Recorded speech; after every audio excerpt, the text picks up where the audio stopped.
والصلاة والسلام على محمد الأمين. أعوذ بالله من الشيطان الرجيم. بسم اللہ الرحمن الرحیم. خواتین و حضرات، ہم آیت 30 سے سورہ انبیاء کا مطالعہ کر رہے ہیں. اللہ تعالیٰ نے جو طریقہ قرآن مجید میں اختیار کیا ہے اس کے مطابق اب ان نشانیوں کی طرف توجہ دلائی جا رہی ہے جو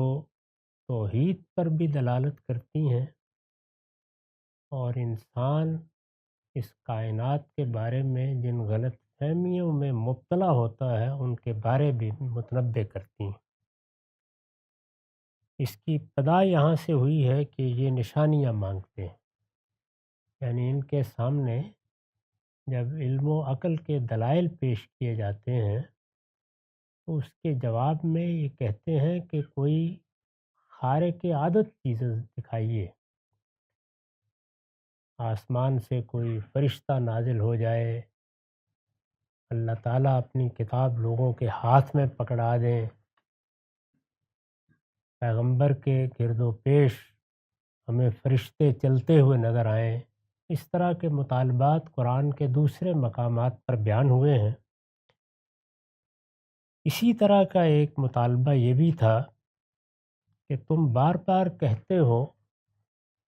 کہ ہم اگر اپنے انکار پر جمے رہے تو اللہ کا عذاب ہم پر آ جائے گا. اس عذاب کی کوئی نشانی دکھا دو، ہمیں معلوم ہو جائے کہ تمہارے کہنے پر یا تمہاری وعید کے مطابق اللہ تعالیٰ کوئی عذاب نازل کر دیتے ہیں. اس طرح کی کوئی چیز اگر دکھا دی جائے تو پھر البتہ ہم تمہاری باتوں پر غور کرنے کے لیے تیار ہو جائیں گے، لیکن اس طرح کے دلائل ہمیں مطمئن نہیں کرتے. یہ پس منظر ہے. مختلف صورتوں میں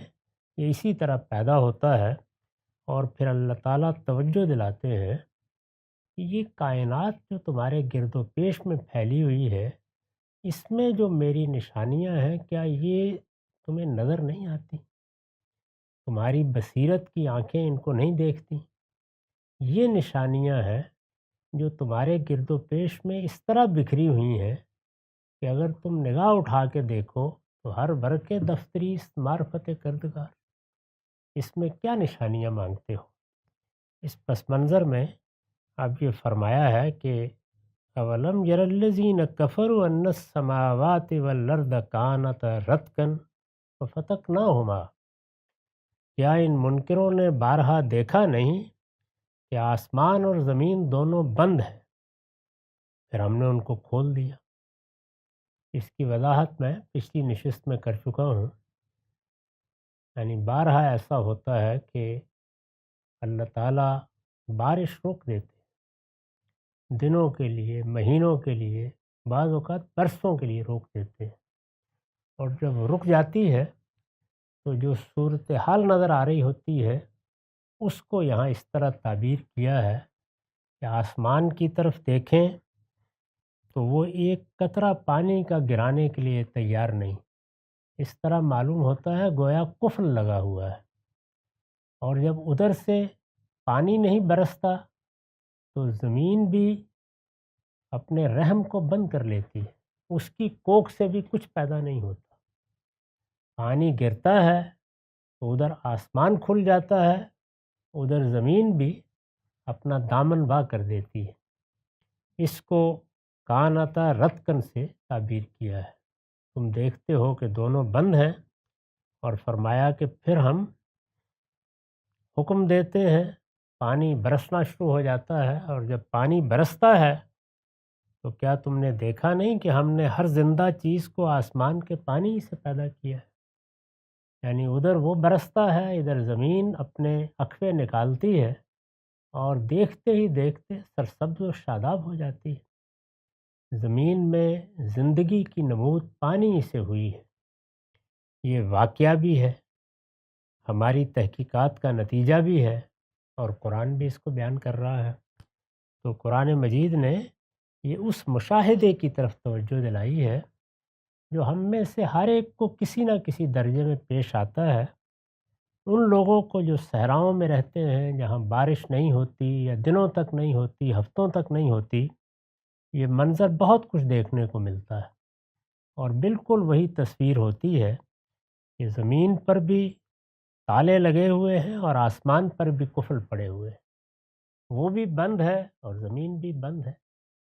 نہ وہ اپنے خزانے اگلنے کے لیے تیار ہے، نہ زمین اپنے دفینے اگلنے کے لیے تیار ہے۔ اللہ تعالیٰ ہی کا اذن ہوتا ہے اور پھر آسمان بھی کھل جاتا ہے اور زمین بھی اپنا دامن وا کر دیتی ہے۔ تو جالنا من الماء کل شیء حی، اس نشانی کی طرف توجہ دلائی کہ اگر تم دیکھو تو اس میں توحید کی بھی دلیل ہے، اس میں معاد کی بھی دلیل ہے، اور اس میں تمہارے مسئول اور جواب دہ ہونے کی بھی دلیل ہے۔ یہ تینوں پہلوؤں سے استدلال کیا گیا ہے، اس کی وضاحت بھی پچھلی نشست میں ہو چکی ہے۔ چنانچہ اس پر اب یہ فرمایا کہ افلا یؤمنون، یہ سب کچھ دیکھتے ہو، کیا وہ پھر بھی ایمان نہ لائیں؟ یعنی پھر بھی نشانیاں مانگیں گے، پھر بھی کہیں گے کسی عصا کو سانپ بنتا ہوا دکھائیے، اسی وقت ہم مانیں گے؟ کیا یہ نشانیاں ان کے لیے کم ہیں؟ وَجَعَلْنَا فِي الْأَرْضِ رَوَاسِيَ أَن تَمِيدَ بِهُمْ، اب اسی بات کو آگے بڑھایا، اور ہم نے زمین میں پہاڑ جما دیے، ان تمید بہم، کہ وہ ان کو لے کر جھک نہ پڑے۔ زمین کے بارے میں ہم جانتے ہیں اور اس کا بھی مشاہدہ ہوتا ہے کہ یہ ہمیں گہوارے کی طرح اپنے اندر لیے ہوئے ہے۔ جس طرح ایک گہوارے میں ماں ہر چیز کو بچے کے لیے آسودگی کا باعث بنا دیتی ہے، بالکل وہی معاملہ اللہ تعالیٰ نے اس زمین کو بچھانے میں، اس سے اپنی نعمتیں نازل کرنے میں اختیار کیا ہے۔ چنانچہ دوسری جگہ اس کو گہوارے سے تشبیہ بھی دی ہے، الم نجل الارض مہادا والجبال اوتادا، وہاں پر بھی یہ دونوں باتیں کہی ہیں۔ کیا ہم نے زمین کو گہوارہ نہیں بنا دیا اور پہاڑوں کو اس میں میخوں کی طرح گاڑ نہیں دیا؟ یہاں بھی اگر دیکھیے تو اسی پہلو کو ایک دوسرے اسلوب میں بیان فرمایا ہے۔ مدعا یہ ہے کہ زمین میں جو کچھ ہو رہا ہے، اندر جو تبدیلیاں آ رہی ہیں، اور جس کا بہت حد تک ہم سائنسی مشاہدہ کرنے میں کامیاب ہو گئے ہیں، وہ اس کو جس وقت چاہیں بالکل لرزا کے رکھتے ہیں۔ ہم دیکھتے ہیں کہ جب زلزلہ آتا ہے تو چشم زدن میں ہر چیز بالکل درہم برہم ہو جاتی ہے۔ وہی زمین جس پر ہم پورے اطمینان سے چل رہے ہوتے ہیں، عمارتیں بنا رہے ہوتے ہیں، اپنی تہذیبوں کے کسر کھڑے کر رہے ہوتے ہیں، یہ صاف معلوم ہوتا ہے کہ اب وہ ہمیں بھی سنبھالنے کے لیے تیار نہیں ہے، اور اگر ایک جھٹکا اور لگا تو منہ کے بل گرے ہوئے ہوں گے۔ اس تصویر کو لیا ہے اور یہ بتایا ہے کہ ہم نے اس کو اگر روکا ہوا ہے تو اس میں ظاہر ہے کہ بہت سی چیزیں اور اسباب کام کرتے ہیں۔ ان میں سے کچھ اسباب وہ ہیں جن کو ہم نہیں جانتے، جن کو شاید اس طریقے سے بیان بھی نہیں کیا جا سکتا، لیکن ایک چیز کی طرف توجہ دلائی کہ اندر جو کچھ ہو رہا ہے اس کو ایک جگہ پر روک دینے کے لیے کہ زمین میں زلزلے کی کیفیت ہر وقت نہ محسوس ہو، ہم نے پہاڑ گاڑ دیے ہیں، اور ہم نے زمین میں پہاڑ جما دیے کہ وہ ان کو لے کر جھک نہ پڑے۔ اس پر میں نے لکھا ہے یہ غالباً وہی چیز ہے جسے جدید سائنس میں آئسوسٹیسی کہا جاتا ہے۔ قرآن کے اس بیان سے پہاڑوں کے بارے میں یہ نظریہ درست معلوم ہوتا ہے کہ وہ سمندروں کے نیچے کے کثیف مادے کو متوازن رکھنے کے لیے سطح زمین پر ابھرے ہیں۔ یعنی جو اندر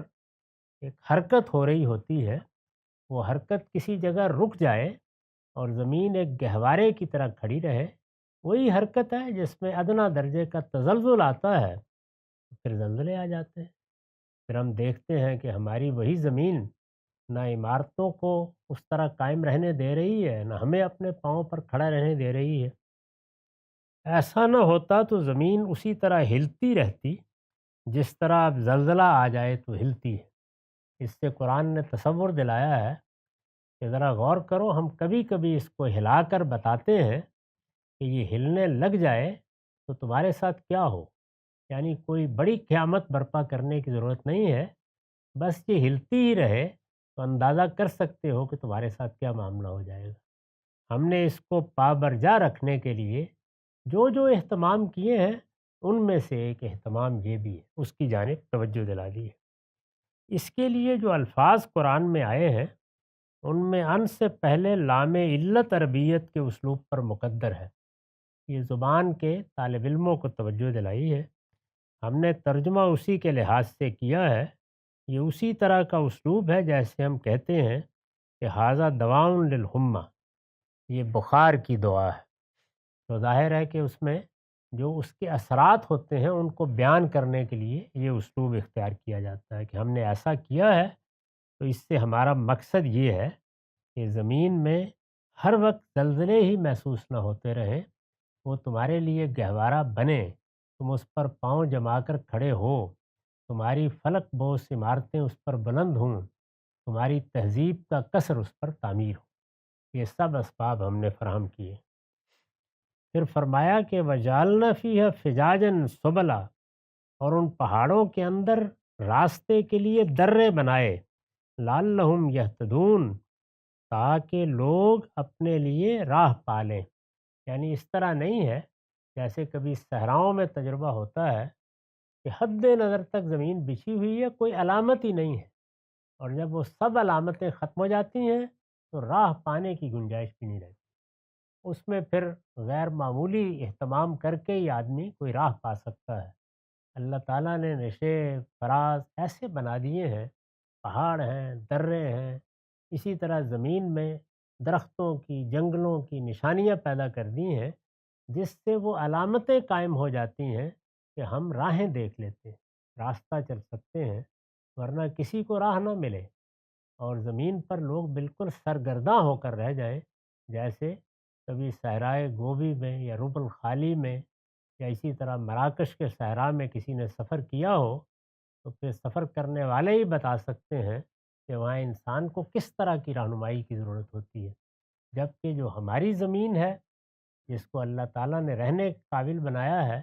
وہاں جگہ جگہ ایسے راستے، ایسے درے، پہاڑ، ان کی نشانیاں، علامتیں، جنگل، صحرا، یہ سب چیزیں اس خوبی کے ساتھ بنائی ہیں کہ وہ زمین کو ایک مانوس جگہ بنا دیتے ہیں۔ وہاں چلتے ہوئے ہم اپنے لیے راہیں تلاش کرتے ہیں۔ اس کی وضاحت میں نے لکھا ہے، یعنی سفر کی راہ بھی پروردگار کی قدرت، عظمت اور حکمت ان راستوں کے وجود سے ظاہر ہوتی ہے، اس تک پہنچنے کی راہ بھی۔ یہ جو فرمایا تاکہ لوگ اپنے لیے راہ پالیں، تو اس میں بڑی بلاغت ہے، یعنی اس سے دنیا میں چلنے کی راہ پالیں اور اس سے اللہ کو پہچان کر اس کی طرف جانے کی راہ پالیں۔ تو دونوں کو گویا اپنے اندر بڑی بلاغت سے سمیٹ لیا ہے، یعنی سفر کی راہ بھی، اور جس پروردگار کی قدرت، عظمت اور حکمت ان راستوں کے وجود سے ظاہر ہوتی ہے، اس تک پہنچنے کی راہ بھی۔ یہ بلیغ فکرہ اگر غور کیجئے تو نہایت خوبی کے ساتھ ان دونوں مفاہیم کی طرف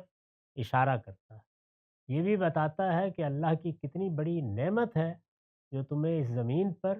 دنیا کی زندگی کے لیے میسر کی گئی ہے، اور یہ بھی بتاتا ہے کہ جس نے یہ راہ دکھائی ہے وہ ایک اور راہ کی طرف بھی توجہ دلانا چاہتا ہے، وہ اس تک پہنچنے کی راہ ہے، صراط مستقیم۔ لہٰذا اس کے لیے بھی ہاتھ اٹھاؤ اور اپنے پروردگار سے اس کے لیے بھی درخواست کرو، اور وہ ملتی ہے تو اس پر بھی اس کا شکر بجا لاؤ، تاکہ لوگ اپنے لیے راہ پالیں۔ وَجَعَلْنَا السَّمَاءَ سَقْفًا مَحْفُوظًا، اور آسمان کو ہم نے ایک محفوظ چھت بنا دیا، یعنی پہلے زمین کو ایک گہوارے کے طور پر پیش کیا ہے تاکہ انسان دیکھے کہ کس طرح یہ زمین اس کے لیے گویا اس کا گھر بنی ہوئی ہے۔ جس طرح انسان اپنے لیے ایک چھت بناتا ہے، ایک گھر بناتا ہے، اس کو محفوظ کرتا ہے، پھر یہ محسوس کرتا ہے کہ وہ اب ہر طرح کی آفتوں سے اپنے آپ کو بچا کر زندگی بسر کر سکتا ہے۔ اگر بحیثیت مجموعی انسانیت کے لیے غور کیجیے تو پوری زمین ایک گہوارہ اور ایک گھر ہے، اور اس پر آسمان کی چھت تان دی گئی ہے۔ تو یہ تصویر سامنے رکھی، وجعلنا السماء سقفا محفوظا، اور آسمان کو ہم نے ایک محفوظ چھت بنا دیا۔ ارشاد ہوا وَهُمْ عَنْ آیَاتِهَا مُعْرِضُونَ، اور یہ لوگ ہیں کہ نشانیاں مانگتے ہیں اور اس کی نشانیوں سے منہ پھیرے ہوئے، یعنی بار بار معجزات طلب کرتے، خرق عادت کا مطالبہ کرتے ہیں۔ یہ کیا احمق لوگ ہیں کہ ان نشانیوں کی طرف دیکھیں۔ اس میں ایک چیز کی طرف توجہ دلانا اچھا ہوگا، اور وہ یہ ہے کہ ایک اس دنیا کا وجود ہے، یعنی ہمارے سامنے اگر ہم اس کائنات کو دیکھیں اور اپنے آپ کو دیکھیں تو دو چیزیں شے کے طور پر آتی ہیں، ایک مادہ اور دوسرے ہمارا نفس۔ دو ہی چیزیں ہیں جن میں علم کی ساری کشمکش کی تاریخ لکھی گئی ہے۔ بڑے فلسفی، بڑے حکماء انہی کے باہمی تعلق کو سمجھنے کی کوشش کرتے ہیں، اور یہ بحث پیدا ہو جاتی ہے کہ اس میں اصل کی حیثیت کس کو ہے، ذہن کو اصل حاصل ہے یا مادے کو، ہمارے وجود کو، ہمارے گرد و پیش کی کائنات کو۔ لیکن اگر آپ اس بحث سے اپنے آپ کو الگ کر کے دیکھیں تو دو ہی چیزیں، نفس اور مادہ۔ اور جب نفس اور مادہ دونوں کا ہم مطالعہ کرتے ہیں تو ہم یہ دیکھتے ہیں کہ ایک تو ان کے وجود کی بحث ہے، یہ کہاں سے آئے۔ ظاہر ہے کہ یہ بحث یہ سوال پیدا کرتی ہے کہ کیا یہ ہمیشہ سے اسی طرح ہے، یعنی نفس بھی اسی طرح سے ظاہر ہو رہا ہے جس طرح سے اب ہم اس کو دیکھتے ہیں، مختلف صورتیں اور مختلف شکلیں اختیار کرتا رہتا ہے۔ مادے کے ساتھ بھی کیا یہی معاملہ ہے، یعنی جس چیز پر یہ دونوں کھڑے ہیں وہ تو ان کی اصل اور حقیقت ہے، تو کیا یہ اصل، کیا یہ حقیقت ہمیشہ سے ایسے ہی ہے؟ چنانچہ فلسفے میں بھی اس عالم کے قدم کی بحث اسی سے پیدا ہوئی، یعنی یہ ہمیشہ سے ہے یا یہ کسی موقع پر وجود میں آیا ہے، اس کا حدوث ہوا ہے۔ تو یہ اس کائنات کے وجود کی یا میرے یا آپ کے نفس کے وجود کی بحث ہے۔ اس بحث میں ہمارے لیے کوئی چیز مشاہدے میں نہیں آتی، یعنی یہاں ایسا نہیں ہے کہ ہم وہ وقت پکڑ کر لا سکیں جب یہ سب کچھ وجود پذیر ہو رہا ہے، یا پورے اطمینان کے ساتھ یہ کہہ سکیں کہ ہم نے اس کے حدوث کو دیکھ لیا ہے۔ یہاں بھی کچھ عقلی استدلال کرنا پڑتا ہے اگر کرنا ہو، اور بحث فیصل نہیں ہوتی، اس میں دونوں طرح کے خیالات لوگ پیش کرتے رہتے ہیں اور اپنے اپنے طریقے سے جو کچھ سمجھتے ہیں اس پر مطمئن بھی ہو جاتے ہیں۔ لیکن ایک دوسری چیز وہ یہ کہ مادے میں بھی اور نفس میں بھی قوت کا ظہور ہوتا ہے، یعنی ایک تو ان کا وجود ہے بطور شے کے، جب ان میں قوت کا ظہور ہوتا ہے تو وہ مشاہدے میں آنا شروع ہو جاتا ہے۔ تو اللہ تعالیٰ جب استدلال کرتے ہیں تو وہ اس مادے کے حدوث سے یا نفس کے وجود سے استدلال نہیں کرتے، اس لیے کہ اس استدلال کے لیے بجائے خود استدلال کی ضرورت ہے، یعنی اس سے جو دلیل کا مقدمہ بنتا ہے وہ خود محتاج دلیل ہو جاتا ہے، اس لیے وہ ہمیشہ قوت کے ظہور سے استدلال کرتے ہیں۔ یعنی جو کچھ تم دیکھتے ہو، خواہ نفس میں دیکھو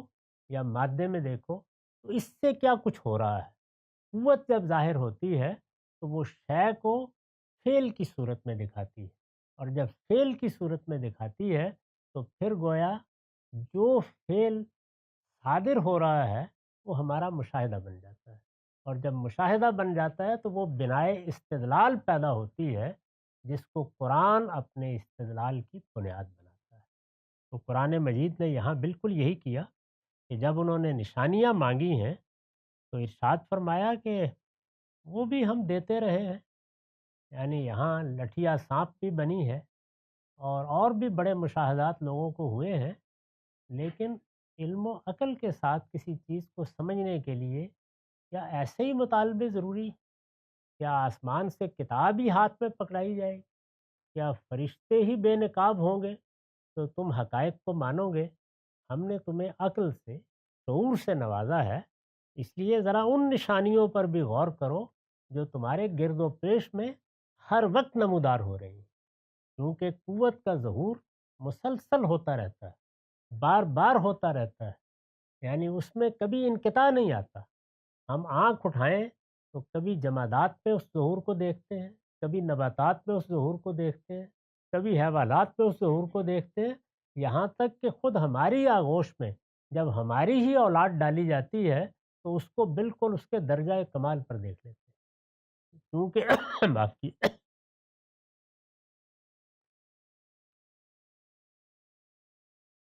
کیونکہ قوت کا یہ ظہور ہمارے مشاہدے کی چیز ہے،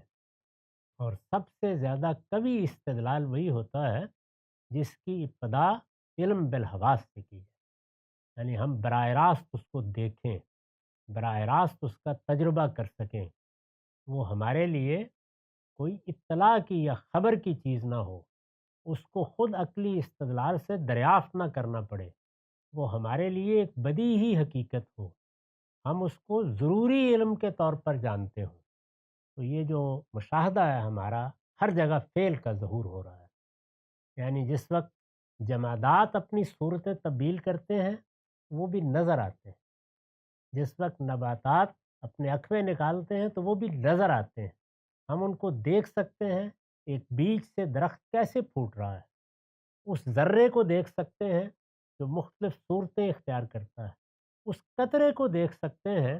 جو ایک حقیر پانی کی بوند سے جیتا جاگتا انسان بنتا اور اس کو افلاطون ہو جاتا ہے، یہ چونکہ ہمارے مشاہدے کی چیز ہے، اس لیے بار بار قرآن نے اس پر توجہ دلائی ہے، یہی وہ فرق ہے جو ہمارے ہاں فلاسفہ کے طرز استدلال میں اور قرآن میں ہے، وہ بنیاد وجود پر رکھ رہے ہیں، قرآن فعل کے صدور پر رکھ رہا ہے، یہی فطری استدلال ہے،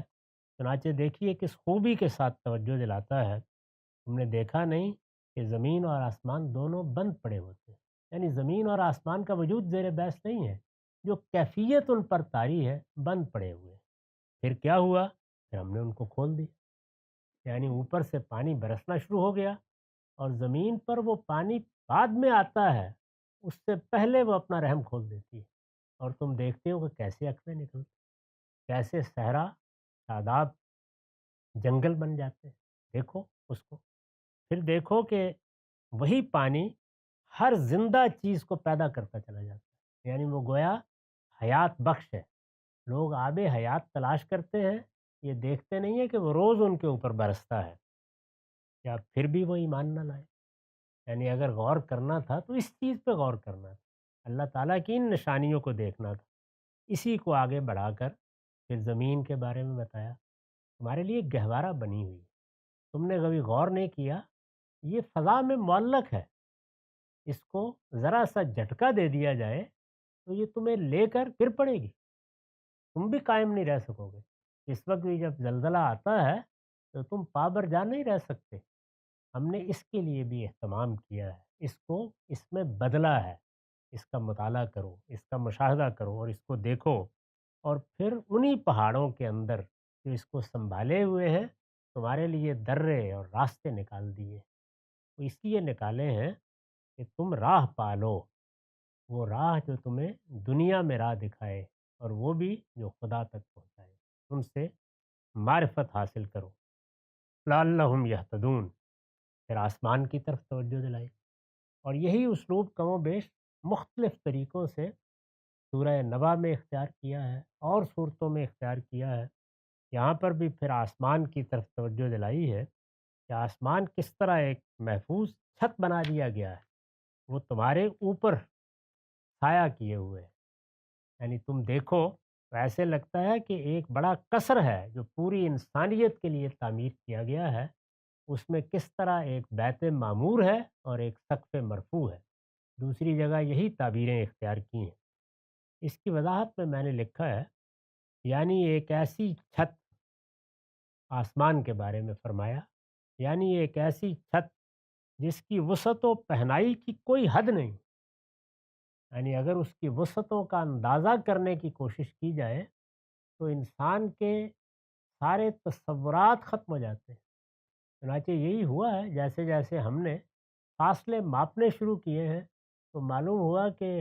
ہمارے عادات بھی ختم ہو گئے، ہماری گنتی بھی ختم ہو گئی، ہمارے تصورات بھی پیمانی ہو گئے، چیز ہماری گرفت سے نکل گئی، اور پھر ہم نے نوری سال ایجاد کیے، اور اب معلوم ہوتا ہے کہ وہ بھی ہماری گرفت سے نکلتے چلے جا رہے ہیں، یعنی ایک ایسی چھت جس کی وسعت و پہنائی کی کوئی حد نہیں ہے، لیکن نہ کوہنا ہوتی ہے نہ اس میں کوئی خلل پیدا ہوتا ہے۔ یعنی ہماری چھتیں تو ہر وقت نگہداشت کا تقاضا کرتی ہیں۔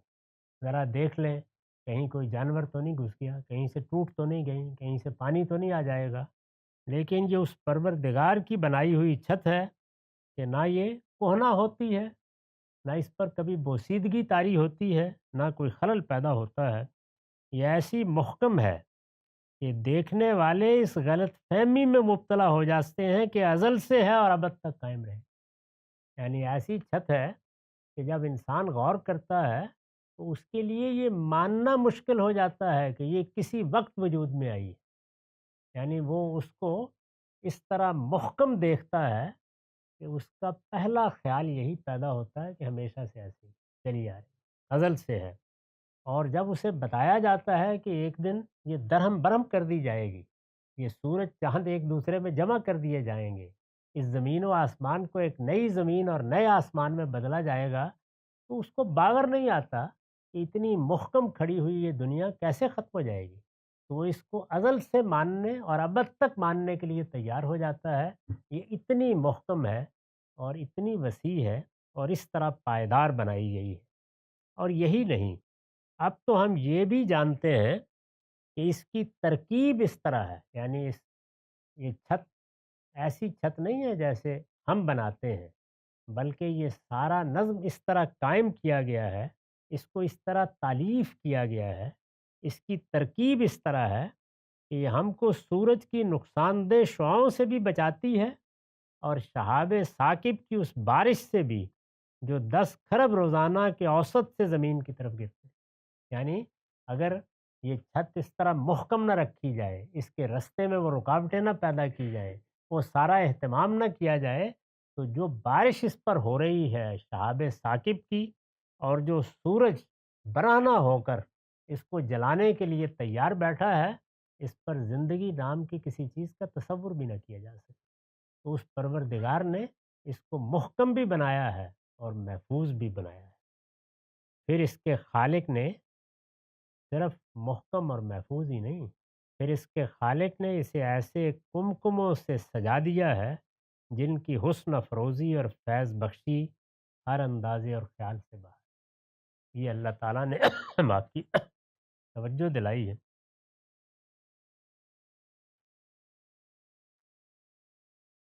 اس کائنات میں قوت کا ظہور جس طرح ہوا ہے، جو صورت میں نے اس کو دی ہے اس کو دیکھو، اور یہ صورت دینے کا عمل تم مشاہدہ کر سکتے ہو۔ یہ ایسا نہیں ہے کہ بس دے دی گئی، نہیں، اس کے دینے کے عمل کو تم شب و روز دیکھتے ہو۔ یہ تمہارے براہ راست علم کا عنوان ہے۔ اس کو دیکھو اور اس پر غور کرو، تم دیکھو گے کہ اس کی ایک ایک چیز کی تعریف بتا رہی ہے کہ اس میں کس ذات باری کا ارادہ کار فرما ہوا ہے، کس ذات باری کی حکمت اس میں نمودار ہوئی ہے، کس ذات باری کے علم کا اس میں ظہور ہوا ہے، اور اس وسیع کائنات کو بنانے میں کیسی قدرت ہے جس کو اس نے ظاہر فرمایا ہے۔ ان سب چیزوں کا ذکر کر کے یہ پھر تعجب کے انداز میں کہا کہ یہ دیکھتے ہیں یہ لوگ، پھر بھی نشانیاں مانگتے ہیں، اور ان نشانیوں سے، اللہ کی ان نشانیوں سے جو ہر لمحے ظاہر ہو رہی ہیں، منہ پھیرے ہوئے ہیں۔ اور یہ لوگ ہیں کہ اس کی نشانیوں سے منہ پھیرے ہوئے ہیں۔ ارشاد فرمایا، وَهُوَ الَّذِي خَلَقَ اللَّيْلَ وَالنَّهَارَ وَالشَّمْسَ وَالْقَمَرَ كُلٌّ فِي فَلَكٍ يَسْبَحُونَ۔ حقیقت یہ ہے کہ وہی ہے جس نے رات اور دن بنائے۔ یہاں پھر دیکھیے کہ جو چیز ظہور پذیر ہو رہی ہے، جس کو ہم دیکھتے ہیں، جس کا ہم مشاہدہ کرتے ہیں، وہ زمین، سورج اور دوسرے سیاروں اور ستاروں کی گردش کا نظام ہے، اور وہی گردش ہے جس سے رات اور دن پیدا ہوتے ہیں۔ اور ان رات اور دن کے پیدا کرنے میں جو کچھ عوامل کام کر رہے ہیں، وہ خود ہمارے مشاہدے کی چیز ہے، ہم ان کو روزمرہ دیکھ سکتے ہیں۔ ان میں سب سے نمایاں یہ سورج اور چاند ہیں،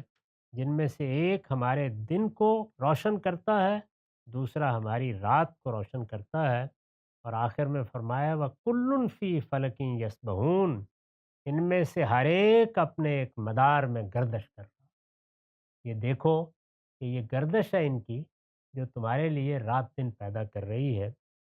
اس پر میں نے لکھا ہے یہ اس بات کی طرف توجہ دلائی ہے کہ کوئی ایک دوسرے سے نہیں ٹکراتا بلکہ ٹھیک اس قانون کے مطابق گردش کرتا رہتا ہے جو اس ہستی نے اس کے لیے مقرر کر دیا ہے، جس کے ہاتھ میں اس کی باگ ہے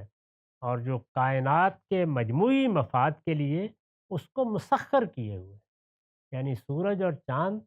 ان کی وسعت کو اگر دیکھیے تو آدمی حیران رہ جاتا ہے، لیکن وہ ہمارے کام میں لگے ہوئے۔ ہر وقت جو کچھ ہمیں ضرورت ہے وہ ہم پہنچا رہے ہیں۔ تو اس طرح سے ان نشانیوں کی طرف توجہ دلائی جن کی طرف اہل عقل کو دیکھنا چاہیے۔ لوگ وہ نشانیاں مانگتے ہیں جو بیل کو بھی کوئی بات ماننے پہ مجبور کر دیں۔ اللہ تعالیٰ فرماتے ہیں میں نے تو تمہیں علم و عقل سے نوازا، تم ان نشانیوں کو دیکھو اور اس سے راستے تلاش کرو۔ اقول و قولی ھذا واستغفر اللہ لی ولکم۔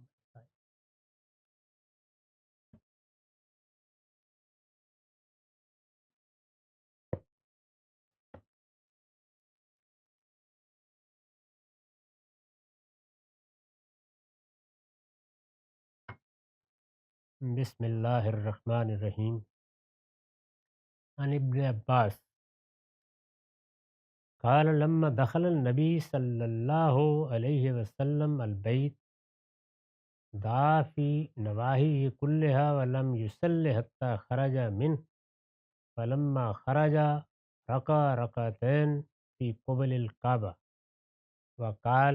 هذه القبلہ۔ یہ بخاری کی روایت ہے، یہاں اس کا رقم 679 ہے۔ ابن عباس بیان کرتے ہیں کہ رسول اللہ صلی اللہ علیہ وسلم جب بیت اللہ میں داخل ہوئے، نبی صلی اللہ علیہ وسلم بیت اللہ کے پاس ہی رہتے تھے، ایک عرصہ آپ نے وہاں گزارا، لیکن اس وقت آپ کی حیثیت عرب کے ایک فرد کی تھی، قریش کے ایک فرد کی، مکے کے ایک باشندے کی۔ بعد میں وہ مراحل پیش آئے جس میں اس جگہ ہی کو چھوڑ دینا پڑا اور رسول اللہ صلی اللہ علیہ وسلم مدینہ میں چلے گئے۔ وہاں ایک لمبے عرصے تک بیت اللہ کے ساتھ کوئی تعلق قریش نے پیدا نہیں کرنے دیا، عمرے کے لیے بھی نہیں جا سکے، حج کے لیے بھی نہیں جا سکے۔ چنانچہ جب آپ تشریف لے گئے تو جو لوگ مسلمان ہوئے تھے وہ آپ کے ساتھ تھے۔ صحابہ کرام کی بڑی تعداد نے آپ کے ساتھ عمرے بھی کیے اور پھر آخری حج بھی کیا۔ تو جب آپ بیت اللہ میں داخل ہوئے تو ہر شخص کی یہ خواہش تھی کہ وہ یہ دیکھے یا یہ جانے کہ آپ نے اندر داخل ہو کر کیا کیا۔ یعنی ایک تو یہ ہے کہ بیت اللہ میں ہم جاتے ہیں، طواف کرتے ہیں، سعی کرتے ہیں، وہاں اللہ تعالیٰ کی کوئی اور عبادت کرتے ہیں۔ ایک یہ ہے کہ جو گھر بنایا گیا ہے، میں عرض کر چکا ہوں کہ وہ مسجد ہے، یعنی اس کا نام اللہ تعالیٰ نے جگہ جگہ قرآن میں بتایا ہے، وہ المسجد الحرام ہے، حرمت والی مسجد۔ اور یہ بھی بتا دیا ہے کہ وہ پہلی مسجد ہے جو اس زمین پر اللہ تعالیٰ کے حکم کے مطابق بنائی گئی۔ پھر بنی اسماعیل کو ان کی تاریخ سناتے ہوئے توجہ دلائی گئی ہے کہ انہی کے باپ ابراہیم نے اس کی بنیادیں استوار کی تھیں، بیت اللہ کو تعمیر کیا تھا، اور اسماعیل کو یہاں انہی نے آباد کر کے اس گھر کو، اس مسجد کو آباد رکھنے کی ذمہ داری انہیں دی۔ رسالت مآب صلی اللہ علیہ وسلم جب اس میں داخل ہوئے تو یہ بیان کرتے ہیں کہ آپ نے اس کے سب اطراف میں دعا کی، یعنی کبھی یہاں کھڑے ہو کر، کبھی وہاں کھڑے ہو کر، لیکن کوئی نماز نہیں پڑھی یہاں تک کہ آپ باہر آ گئے۔ جب آپ باہر آئے تو آپ نے کعبے کی طرف منہ کر کے 2 رکعتیں پڑھیں اور فرمایا کہ یہ تمہارا قبلہ ہے، یعنی اب ہمیشہ کے لیے یہی بیت اللہ الحرام ہی قبلہ رہے گا۔ بیت اللہ ہی ہمیشہ سے قبلہ تھا، درمیان میں کچھ عرصے کے لیے بنی اسماعیل کو ایک امتحان میں ڈالا گیا اور اللہ کے پیغمبر نے بیت المقدس کو قبلے کے طور پر اختیار کر لیا۔ قرآن مجید میں اس کا ذکر ہے، چنانچہ فرمایا ہے کہ وہ اللہ کے حکم سے ہوا، اور اس کی وجہ بھی بیان کی گئی ہے کہ ہم یہ دیکھنا چاہتے تھے کہ کون لوگ قبلے کی بحث میں پڑھ کے الٹے قدموں پر لوٹ جاتے ہیں اور کون ہیں جو پیغمبر کی اطاعت کرتے ہیں۔ اس طرح کا امتحان اللہ تعالیٰ پیغمبر کے زمانے میں بھی لوگوں کا کرتا رہتا ہے، اور اب بھی امتحان کا قانون ہی جاری ہے۔ یہ دنیا ابتلا پر بنائی گئی ہے۔ رسالت مآب صلی اللہ علیہ وسلم نے اس موقع پر نہ صرف یہ کہ اس بات کا اعلان کیا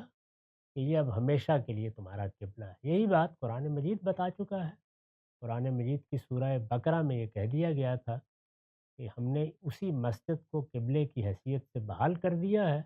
اب تم یہاں ہو، باہر ہو، سفر میں ہو، حضر میں ہو، جہاں بھی ہو، جب ہماری بارگاہ میں آنا چاہو تو اسی بیت اللہ کی طرف رخ کر کے نماز پڑھو۔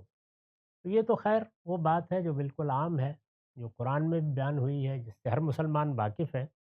اس میں جو اہم چیز ہے وہ یہ ہے کہ آپ نے بیت اللہ کے اندر ابن عباس کی اس روایت کے مطابق نماز نہیں پڑھی۔ انہوں نے یہ بیان کیا کہ دعا تو کی، لیکن اندر جا کر آپ نے کوئی نوافل نہیں پڑھے، کوئی نماز نہیں پڑھی۔ ایک دوسری روایت یہ بتاتی ہے کہ اس میں غلطی لگی ہے انہیں، آپ نے نوافل پڑھے، چنانچہ نوافل کے پڑھنے اور نہ پڑھنے کی روایتیں دونوں طریقوں سے نقل ہو گئی ہیں۔ یہ میں نے آپ کو سنا دی۔ دوسری روایت میں آپ کے نوافل پڑھنے کا ذکر ہوا ہے۔ یہ عبداللہ بن عباس رضی اللہ عنہ سے ہے، وہ عبداللہ بن عمر رضی اللہ عنہ سے۔ وہ بیان کرتے ہیں، وعن عبداللہ ابن عمر رضی اللہ عنہما ان رسول اللہ صلی اللہ علیہ وسلم دخل الکعبہ ہوا و اسامت ابن زید و عثمان ابن طلحۃ الحجبی و بلال ابن ربا فاغلقها علیہ۔ عبداللہ بن عمر کہتے ہیں کہ رسول اللہ صلی اللہ علیہ وسلم کعبے میں داخل ہوئے تو یہ خود بھی ساتھ تھے، اور اسامہ بن زید بھی تھے، عثمان بن طلحہ الحجبی بھی تھے۔ یہ عثمان وہی ہیں جن کو رسالت مآب نے کعبے کی چابی دی ہے، انہی کے پاس وہ اس سے پہلے بھی تھی، انہی کو دے دی گئی، اور اب بھی انہی کے خاندان کے پاس یہی آ کر کھولتے ہیں۔ اور بلال بن ربا بھی تھے۔ تو جیسے ہی رسول اللہ صلی اللہ علیہ وسلم داخل ہوئے تو انہوں نے دروازے کو بند کر دیا، یعنی جو کعبے کا دروازہ ہے جس سے داخل ہو کر آپ کعبے میں جاتے ہیں اس کو بند کر دیا۔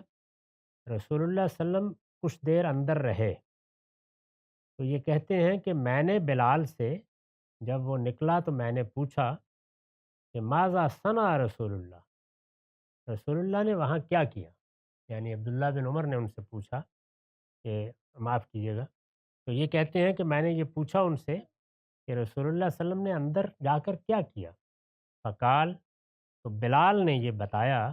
کہ جالا عمودن ان یسارے ہی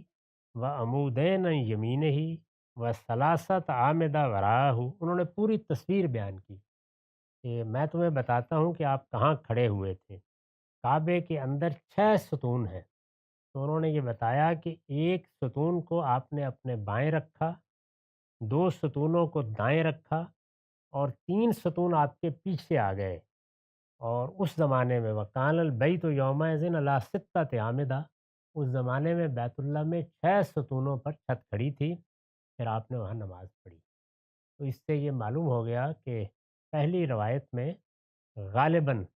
دیکھنے والے لوگوں کا اتنا واضح بیان نہیں تھا، اس وجہ سے یہ خیال ہوا۔ یہاں پر وہ لوگ بیان کر رہے ہیں جو ساتھ ہیں، جنہوں نے دیکھا ہے،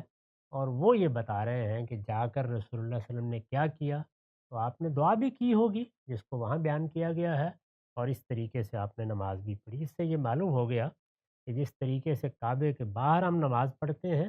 اصلاً وہ مسجد ہے، اس کے اندر بھی اسی طرح نماز پڑھی جا سکتی ہے۔ اندر ظاہر ہے کہ جس طرف چاہے آپ رخ کر لیں، اور باہر بھی جب آپ وہاں کھڑے ہوتے ہیں تو یہی صورت ہوتی ہے، دائیں سے نماز پڑھیں، بائیں سے نماز پڑھیں۔ باقی دنیا میں اپنے اپنے لحاظ سے اس کی جانب رخ کیا جاتا ہے، اس لیے کہ اسی کو ہمارا قبلہ بنا دیا گیا۔ وآخر دعوانا الحمد للہ رب العالمین۔